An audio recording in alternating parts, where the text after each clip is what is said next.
The BAA are lining the starting line right now, and now are moving off the course and getting set to go for the 95th running of the Boston Marathon. 7, 6, 5, 4, 3, 2, 1.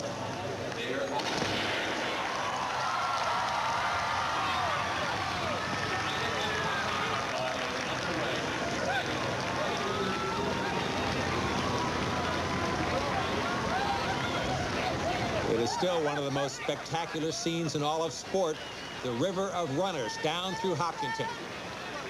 Think back 95 years, there were just 15 of them, and today 9,000. And this is not the largest crowd of runners ever to participate in the Boston Marathon, not by a long shot, but they're there today, 9,000 strong, and on their way to where we are at the finish line at the Boston Public Library. Greg Meyer, you won this race back in 1983. Ladies and gentlemen, as far as the pre-race strategy goes and some of the thoughts of these elite runners as they break down the hills toward Ashland, what is actually happening with them? I always hated this part of the race because you always had the fear that somebody was going to trip you and all that work was going to be just right down the drain. You just wanted to get through that first mile clear so that things thin out and you can actually get into a pace and start racing. Well, Rob DiCastella unfortunately lived that nightmare a few years ago. Frank, your thoughts about this part? You really do want to stay out of trouble and try to relax because it goes downhill so fast here. They will run somewhere around 4 minutes and 30 seconds for this first mile without even trying. You actually have to hold yourself back and not get sucked out. Frank Shorter and Greg Meyer and Catherine Switzer, where Tim Kilduff has this report. Tim? Frank, you just talked about the impatience here, and it is beginning to show. About, say, a half a mile back, he kind of tried to make a little move up front, but Hussein reasserted himself. And he's been looking back and really now beginning to let that impatience show a little bit.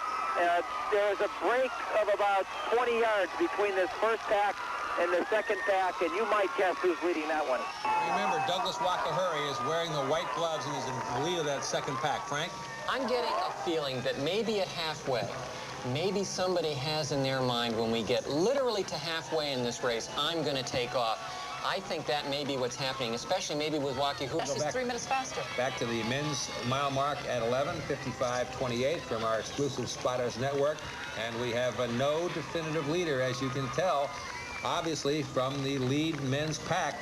Douglas Wakahuri is back in the second pack. Again, we'll point out that he is wearing white gloves.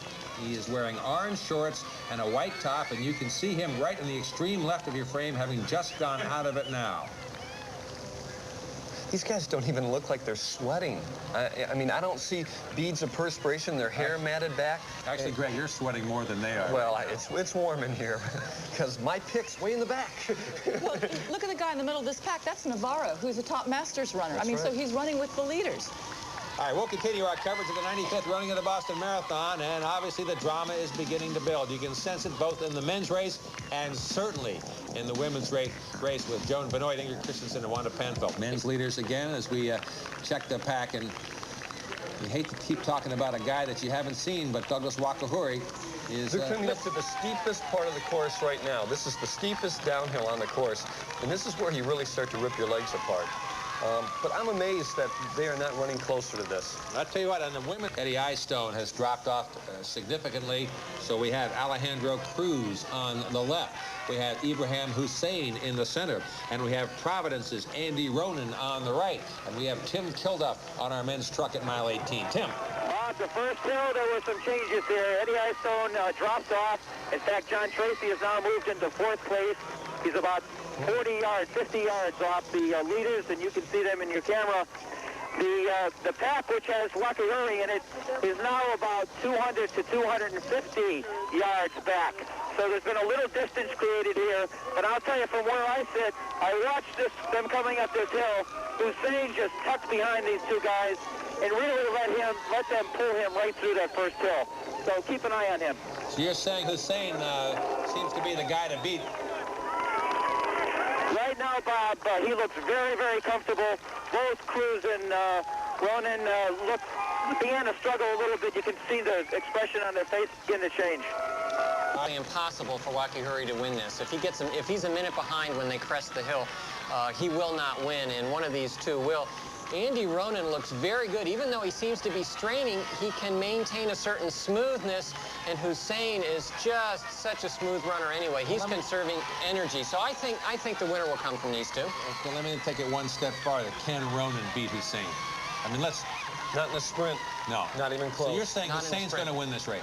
No, I'm saying Ronan will have to make a move and get away from Hussein, but he's not looking like he's going to fade now. I think that was 20 miles and just about 1 hour and 40 minutes even, so they're down around 5-minute pace. They've gone from running 2:12 for this race to 2:11 pace to run this race, so they've sped up. And since they're not slowing down and speeding up, I think you can say that one of these two guys will probably win the race, but don't count out John Tracy, who's just out of sight and back of him. Aren't you just... They have a break in the men's race as Ibrahim Hussein has broken away, at least put some 5 yards of distance on their Diet Pepsi men's leaderboard, as Ed Ronan and Alejandro Cruz are 2 and 3, but killed off on the men's lead truck. Obviously, Hussein is taking over this race. Tim. Well, back just short of the 22-mile mark. He's obviously putting on a move here. But something interesting way back in 4th place, I begin to see a different uniform, and it looks to me like Mekonnen from this point. Maybe this thing could get even more interesting than it has been at this point. Look at Ronan now. You can see his face if he's on the camera. He's beginning to show a little.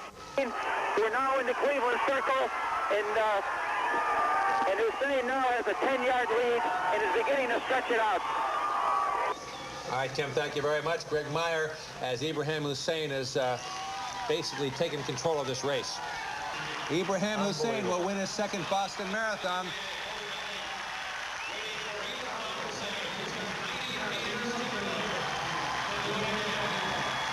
He ran smart. And, of course, he's coming down to the cheers of the thousands that have lined the streets here in Boylston Street. To the finish.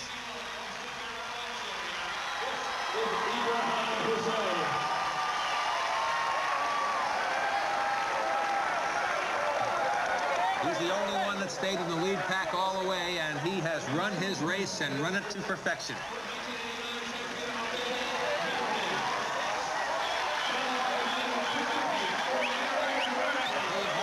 Finishing 2nd, and Andy Ronan, what a race for him, finishing 3rd. 2:11:27. Great.